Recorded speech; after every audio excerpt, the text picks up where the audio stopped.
you. All right, well, hello everyone, and welcome to today's Invasive Species Awareness Week webinar. We are going to be learning about shellfish and the risks that are associated with shellfish, in particular infectious diseases. But first, I want to go and discuss a few housekeeping items. So firstly, the webinars will be recorded, and the recordings are going to be available on our website. We ask that you put all questions for the speakers in the Q&A section of Zoom. You'll see it on your Zoom toolbar. And please only reserve the chat for technical difficulties. And there's going to be a Q&A session at the end. So we're not going to stop and address questions throughout the presentation. We're going to save them all for the end. But please put them in the Q&A as they pop up. So no worries there. We are going to have a poll at the beginning of the webinar, and throughout the webinar at some point we're going to introduce a code word, and this is important if you are seeking pesticide recertification credit. So please stay the whole time and pay attention. And if you lose connection to the webinar, you simply just click the same link to rejoin. And that link also has a telephone number that you can call in, worst case scenario, so you can at least still hear the audio. All right, and I'm going to turn it over to Justin Bush to provide an introduction to Invasive Species Awareness Week. Great. Thank you, Maria, and thank you all for joining today.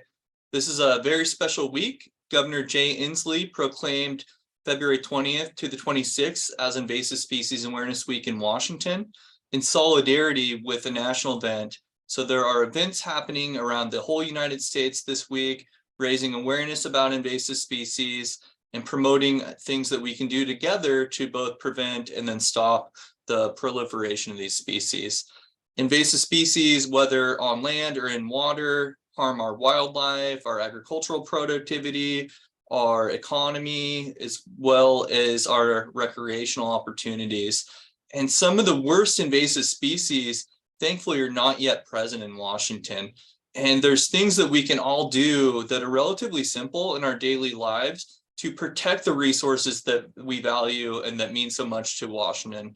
So really look forward to putting the spotlight on safeguarding our shellfish today. This is one of our newest and most exciting campaigns, and really am pleased to be bringing this information to you today. So with that, I wish you all happy Invasive Species Awareness Week and turn it back over to Maria. Great, thank you, Justin. All right, well, I'm very pleased to introduce our speakers for today. They are from the Washington Department of Fish and Wildlife. We have Chris Erdley and his team, Katie, Matt, and Nam. And I believe they want to start out their presentation by launching a quick poll, just sort of to break the ice and see what you know about shellfish in Washington.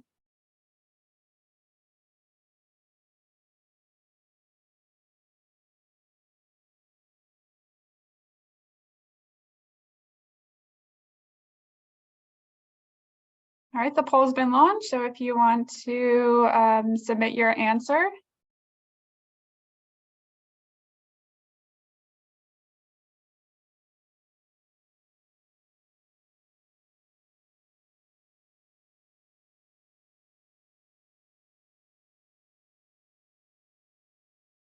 All right, and I can't take it.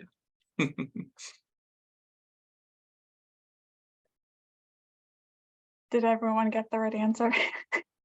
Nice, yes. Great job, everyone. All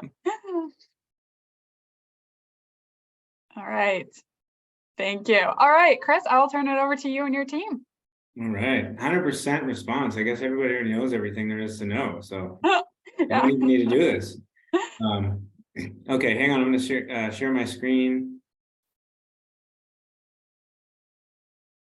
Does that look right to you, Maria? Yes, looks great. Okay. All right, well, thanks everybody for tuning in. As Maria mentioned, I'm Chris Erdley. I work with DFW's Puget Sound Shellfish Program. Our program manages commercial and recreational shellfish fisheries for the state. We also oversee some conservation and restoration programs for native species. And finally, as you'll hear a bit about today, we have a team that works on shellfish and seaweed disease control. And today, we wanted to introduce the concept of a micro-invasive. That is a potentially harmful organism that can be introduced along with other organisms. And so a lot of folks, when they think about invasive species, they're usually thinking about the bullfrogs and the crayfish and the Scotch broom and the carp of the world. But less attention, it seems, is commonly given to the organisms that are commonly associated with some of those macroorganisms. And those organisms that we'll get into today can be introduced with some of these other more commonly and more visible invasive species, or sometimes, if the host is not successfully introduced, can still be introduced themselves. We'd like to think about it and talk about it today through the lens of shellfish, because shellfish is what we do. Besides that, shellfish are also really important. There's over 3,000 marine invertebrate species found in the Salish Sea, so a pretty vibrant marine ecosystem. And many of those species are what we would consider shellfish. Shellfish are important for creating habitat, both directly and indirectly.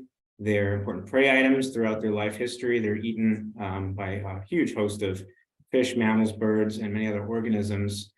They are out there filtering water, they're cycling nutrients and providing a host of other ecosystem services. And I think importantly for our state, there are several species of specific conservation concern, including our endangered pinto abalone, our species of greatest conservation need, Olympia oysters, and Pycnopodia sea stars, a species that's in decline regionally. Assigning some numbers to those that importance, on the state side alone, we harvest about $130 million worth of shellfish commercially annually. On the tribal side, there's also comparable harvest accessed by about 20 tribes. Our agency issues over 220,000 recreational shellfish licenses. I invite folks to give a little thumbs up on the screen if they're any of our recreational harvesters. They like to go out and get crab, clams, razor clams. Let's hear from folks with a little thumbs up. In addition to that, we have the nation's most robust shellfish aquaculture industry. And for tribal folks and non-tribal folks alike, shellfish are an important cultural value. So a shellfish, like humans and mammals and other organisms, can experience disease. They can get sick, they can die from disease, just like anything else that's living. And what our shop does is try to manage risks associated with disease. The image on the left, it looks a bit like a Picasso painting. Somewhere under there, there's actually some mussels, and all the different colors that you see are a diversity of organisms that live on or among the shellfish. And so this can help you visualize that if you're doing something like moving shellfish around, which is a great way to introduce or spread some of these harmful organisms, this is what it looks like. There's a lot of organisms that may be associated that might ride along seen or unseen. In our state's history, a few examples, we have imported some species into our state waters. Some of these you're familiar with, Pacific oysters that show up on menus commonly, Eastern oysters as well. And unfortunately, some of those imports have also come with some harmful associated organisms themselves. Japanese and Eastern oyster drills have become established in our state. These are nuisance predatory snails that are found in certain areas that we manage to contain. And there's a number of other disease-causing organisms as well that our waters have been exposed to through some of these types of movements. We'll get into more of that, and I'm going to hand it over to my colleague, Katie Davis, to get into some of the details. Katie?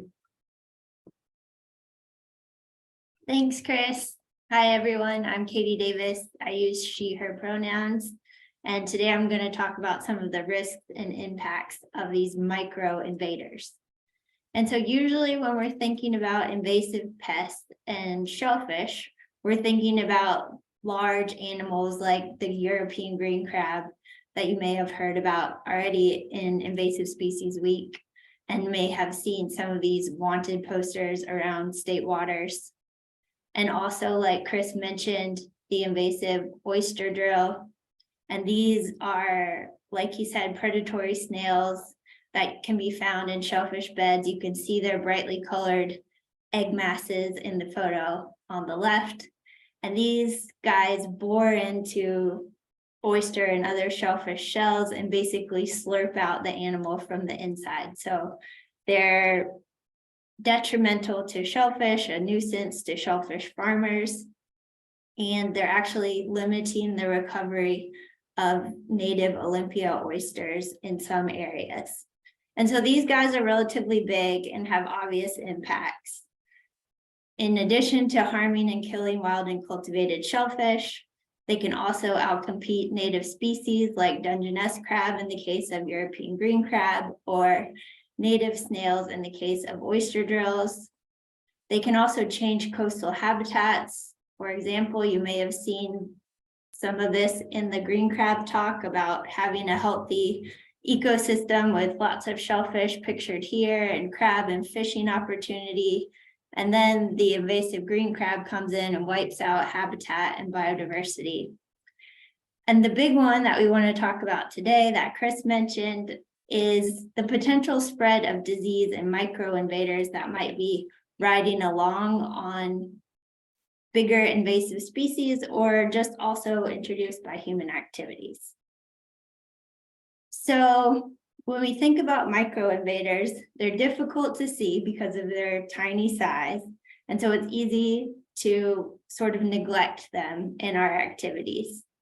And the types of micro-invaders that we're talking about are things like bacteria, viruses, protists, algae, tiny animals, and other organisms or disease-causing agents that we don't know much about.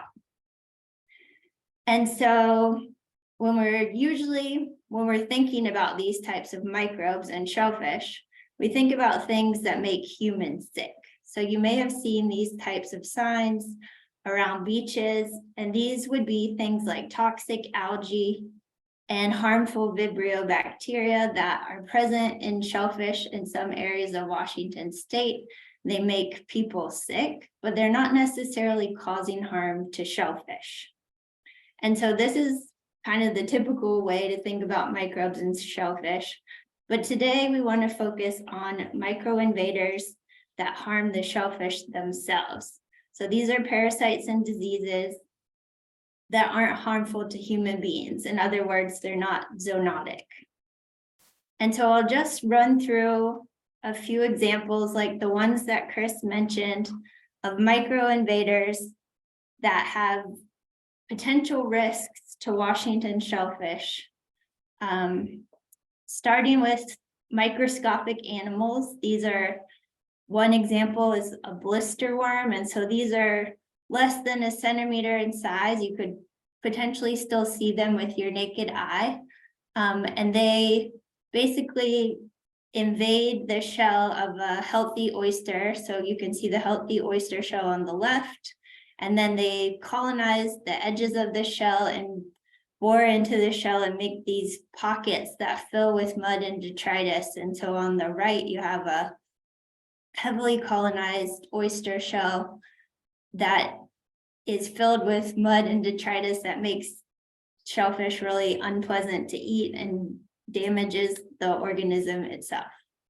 And so moving smaller, we have protists like Bonamia, which is a type of microorganism that you definitely can't see without a microscope. And it causes a disease called Bonamiasis that causes mass mortality in oysters, particularly in eastern oysters on the East Coast and Gulf Coast of the US, and also in the European flat oyster, which is pictured here and was widely grown in Europe, but now they've shifted more towards Pacific oyster because of this disease-causing organism.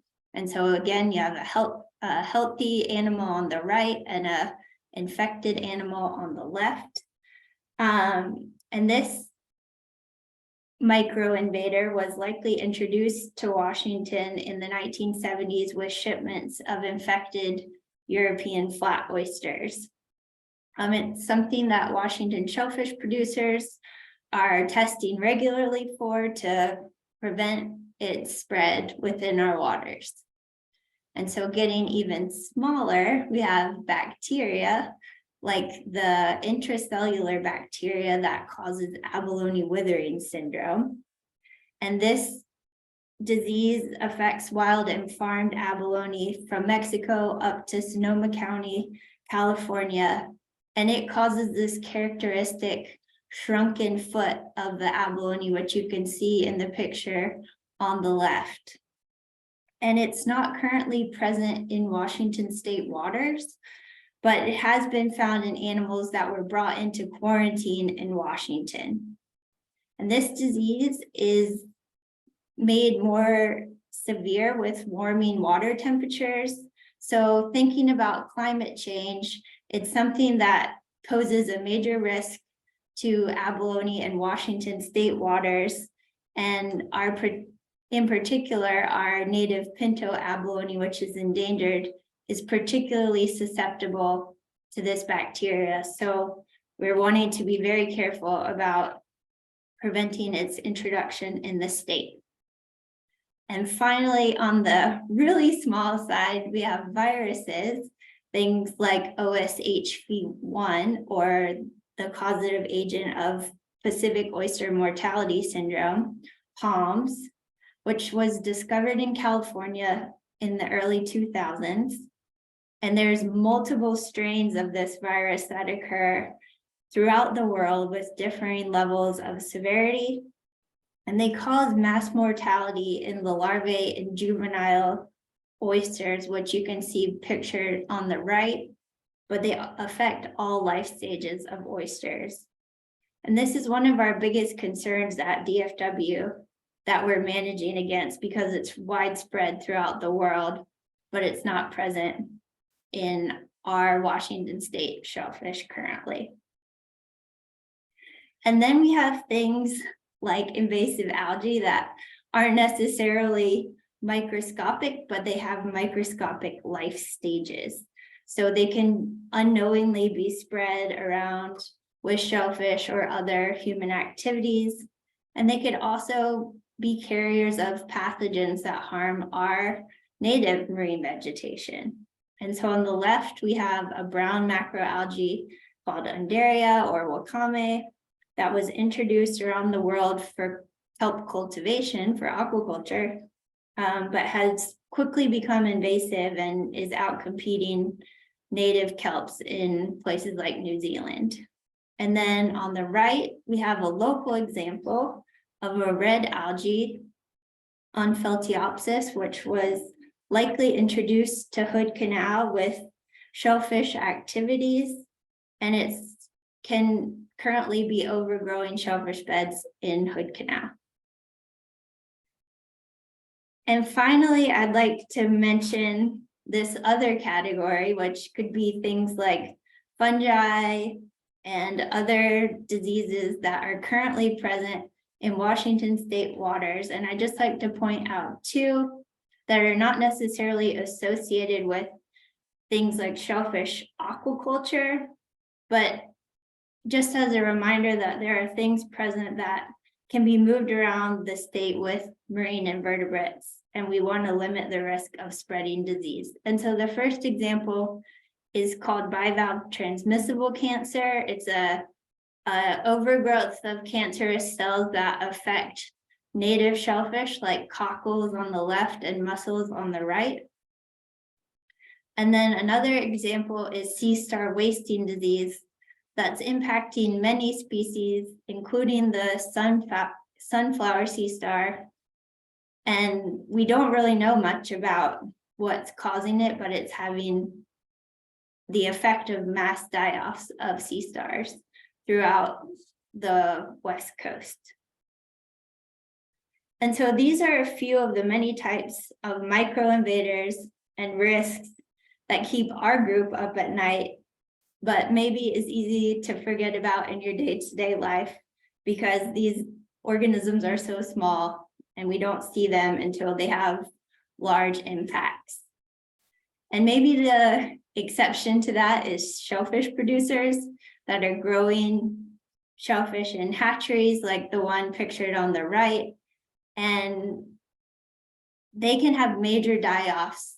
So we have a bunch of Pacific oyster seed pictured on the left that has been impacted by disease.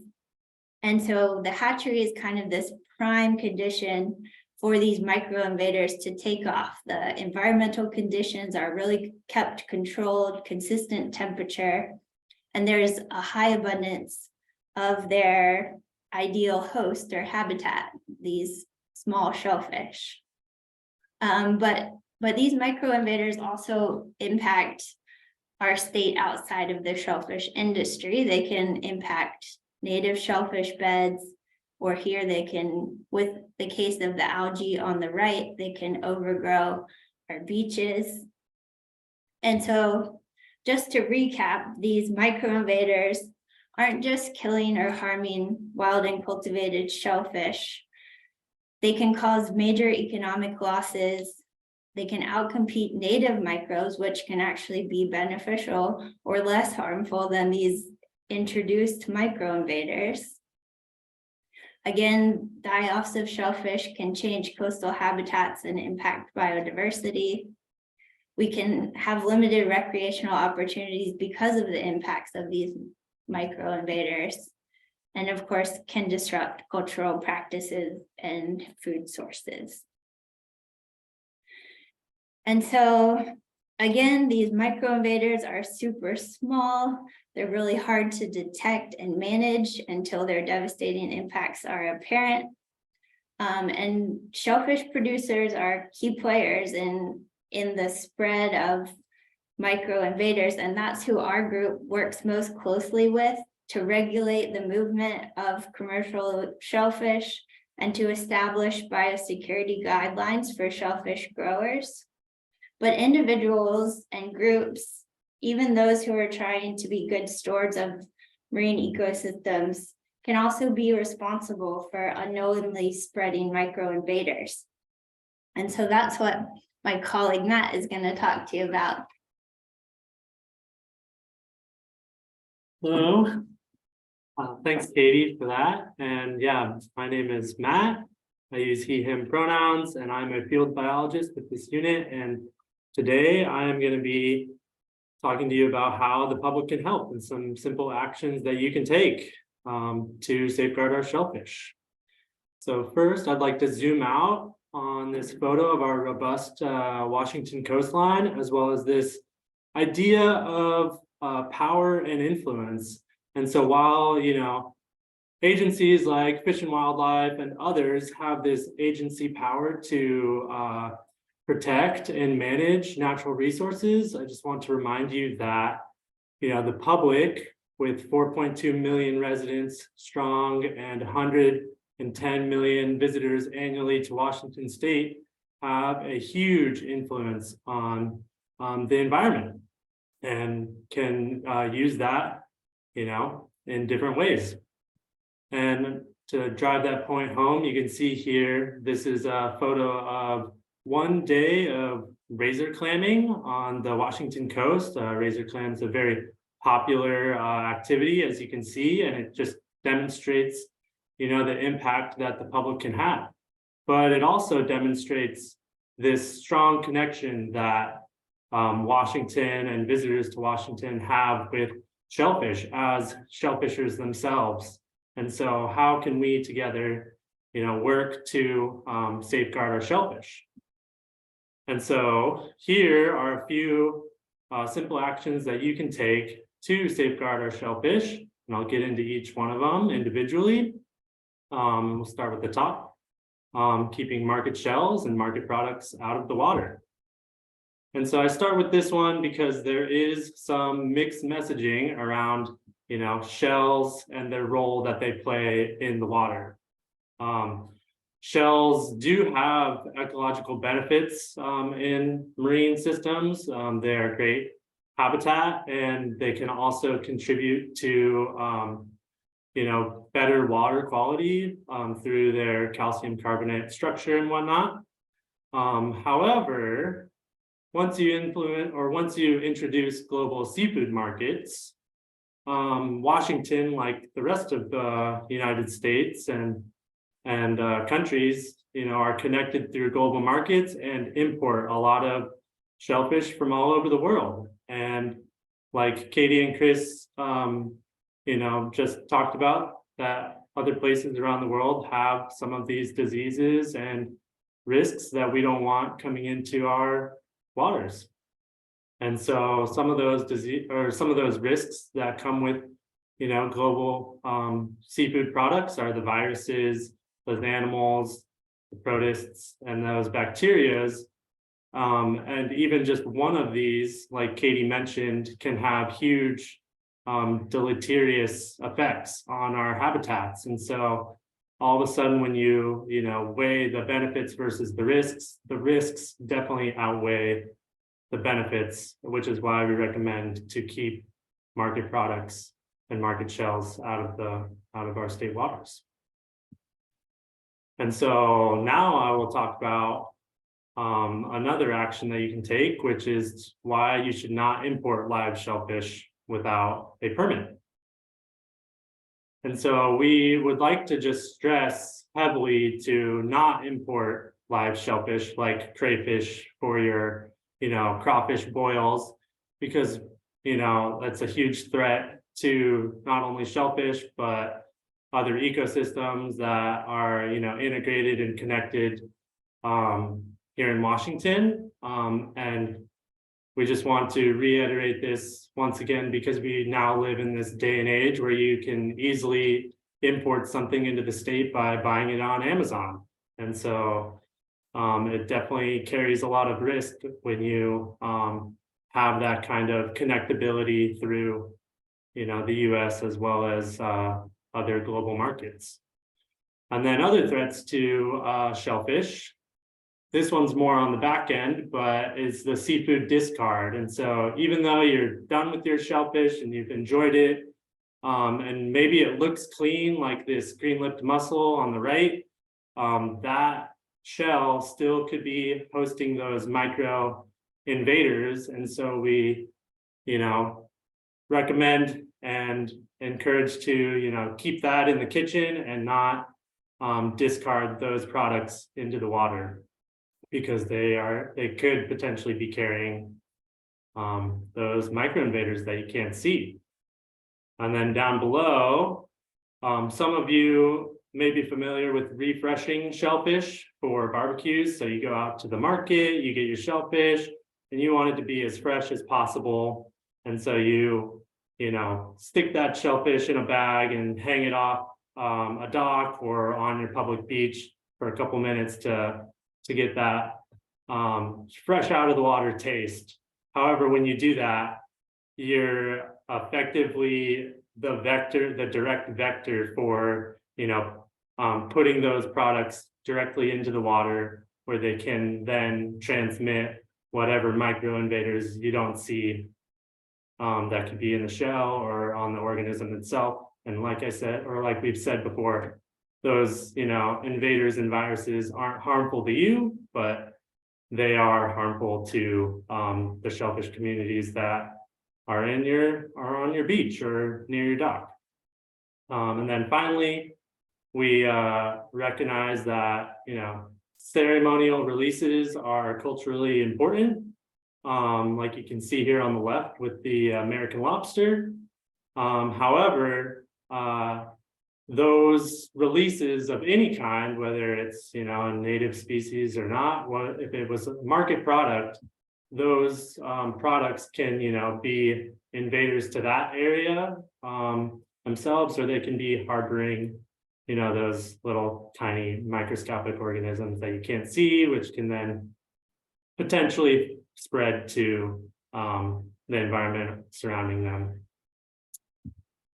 And so that is why we stress the importance of not importing live shellfish without any permits. Next, we'll talk about more of our recreational rule, but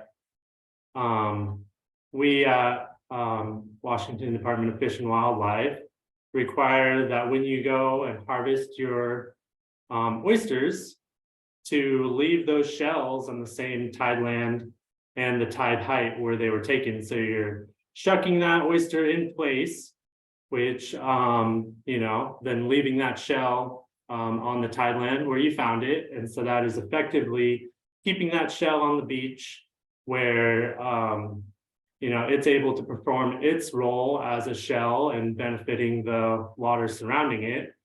And it also prevents the need from having to bring in foreign shells with those foreign risks to perform the same benefits. So keeping that native shell in place is really important when you're harvesting recreational shellfish. And then this next one you guys might be familiar with or probably have heard is to always keep your equipment and gear clean. You might have seen this placard before on the beach, but this suggestion cannot get stressed enough because boats have historically, transported invasive species around the globe, as well as those pathogens associated with those species. So it's really important with when you are, interacting with our waters to keep all of your equipment clean. And then when you leave, to drain and dry, before and after each launch. And that is not just limited to boats, but it's also it also includes all of the gear that you might use if you're a recreational grower in aquaculture practices. So all of the gear, just like a boat, can get fouled up and carry those hitchhikers around. And so it's really important to clean that gear, before and after each harvest and before you transport it, so that you're not contributing to the spread of these little micro-invaders or macro-invaders that might be inside of your aquaculture gear. And then finally, one other action you can take is to use approved seed providers. And so if you're a recreational grower of shellfish, you may be familiar with sourcing your seed from a local company here in Washington. And we at WDFW regulate these seed companies or seed producers and hatcheries and whatnot to ensure that they are producing clean and healthy seed for sale. And so if you are, already a recreational grower and aware of this, or you're getting into recreational growing of shellfish, we have our website where we have this nice table of companies, where they're located and what species they grow. And all of these companies on this table are approved for selling seed in Washington. And so these are, a few of the many important and important actions that you can take to safeguard our shellfish. And we've covered a lot of information, but we have a lot of information on our website. You can follow that link below, or you can reach out to us directly. But we have pages and pages of information that you can browse at your own convenience with all of the questions that you may have. But if there's any questions that are coming to your mind right now, we're happy to answer them. And we'd like to leave you with this final quote of an ounce of prevention is worth a pound of cure. So prevention is key for protecting our shellfish. Thank you so much. And with that, we'll take some questions. Or my colleague Nam will take some questions. Great. Thank you all so much for bringing us the microbial world. That was fascinating and I really enjoyed it. And I like what Katie said, that, you don't really think about it until the impacts are really noticeable and widespread. So thank you for raising our awareness about that. I would like to invite the audience to put any questions you have into the Q&A, and we will read them to the speakers. All right, thanks, Maria. Just wanted to say hi, everybody. My name's Nam. I am the new guy on team, so I am fielding all these questions. And let's see what you've got. Put your questions in the chat, and I'll do my best to answer them.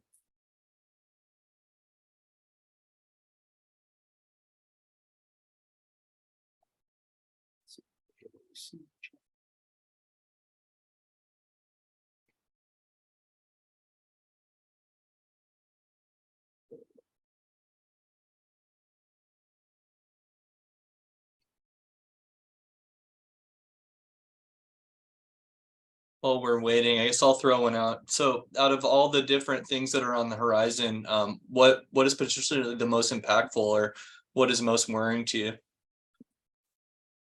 Oh, wow. There's so much to choose from. I think one of the things that I believe it was mentioned in Katie's presentation was the OSHV virus, the virus that causes the Pacific oyster mortality syndrome, being that it's not already in the state, and the fact that we have such a robust oyster aquaculture industry, that's probably one of the main ones to look out for. I think that would be the answer if you ask, in terms of economics, but there are other ones to be aware of, again, as Katie has mentioned, our native pinto abalone is now listed as endangered on a state level. And so, the abalone withering syndrome or the bacterium that causes that is also, of great concern or interest if we're looking at it from a conservation point of view. So it really depends if you're asking from economics or biodiversity or conservation point of view.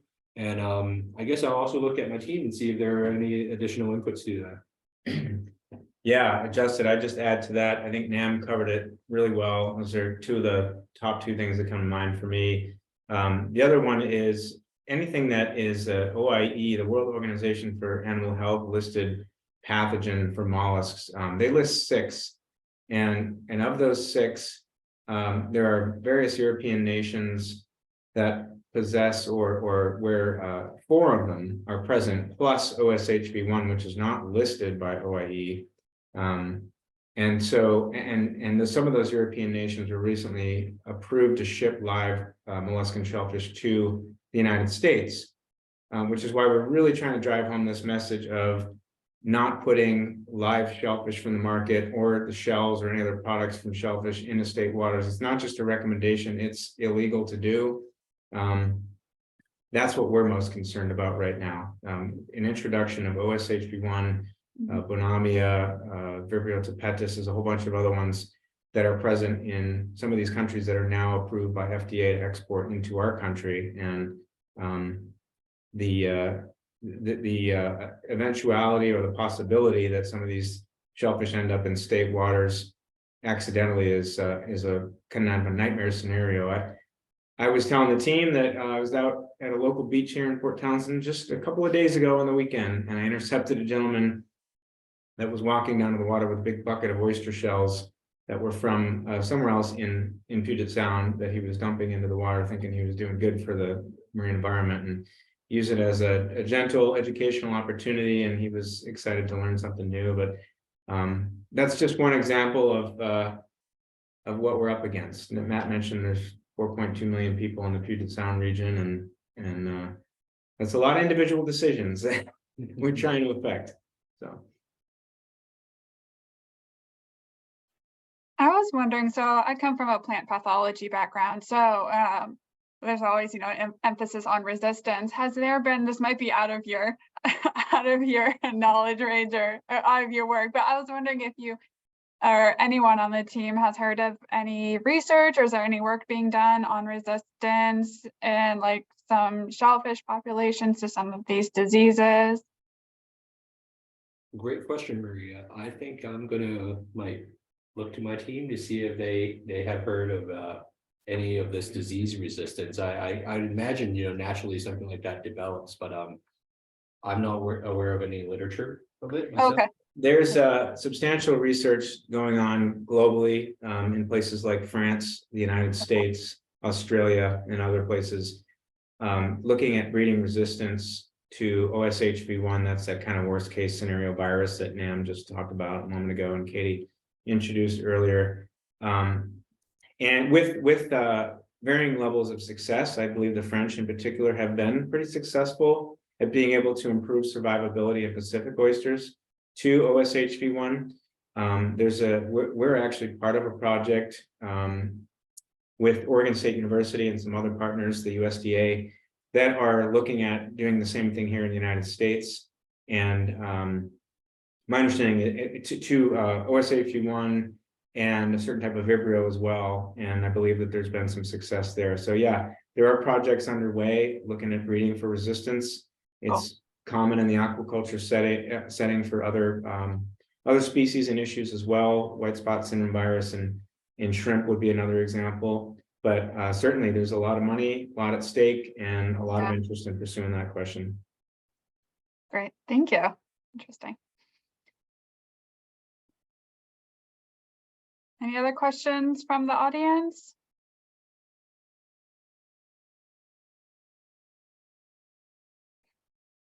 Let's have another one while we're waiting.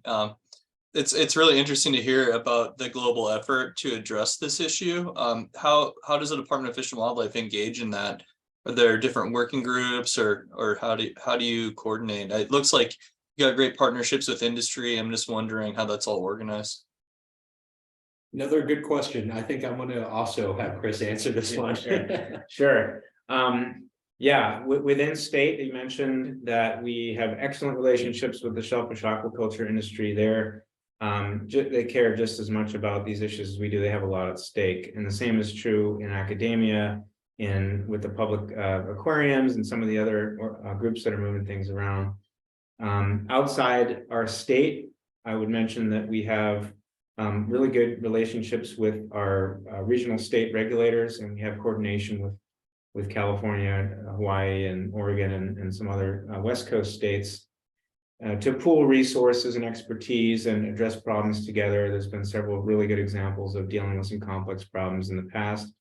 We're plugged in at the national level with USDA APHIS, which really has kind of sharpened with the conversation about the FDA approving new imports from Europe. So that's been cause for tighter conversation with them. We also are part of a group that's now forming nationally of national state regulators, aquaculture regulators, for the reasons of pooling resources and pursuing grant opportunities and that kind of thing, communicating. That's called the acronym is SMACN, and it's I don't remember what it actually stands for. State Marine Aquaculture Coordination Network, I think is what it is.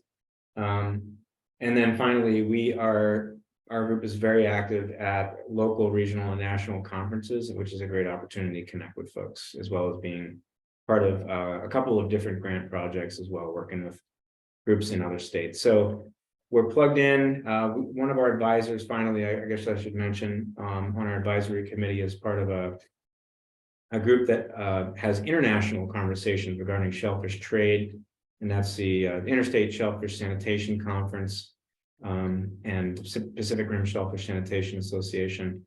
And he's been able to help us elevate some of these issues in the recent past. So that's kind of what we're up to.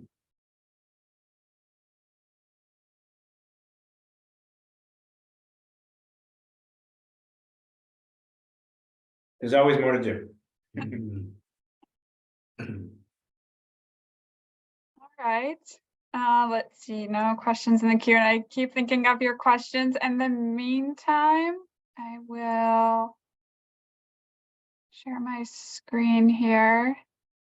So the Washington Department of Agriculture and the Oregon Department of Agriculture did grant 1 certification credit for pesticides for this webinar. So if you are seeking pesticide recertification credits, if you could follow these instructions and drop your first name, last name, license number, which state you're with into the chat, and as well, please make sure that you include the code word so that we know you stayed the whole time, and the code word is micro.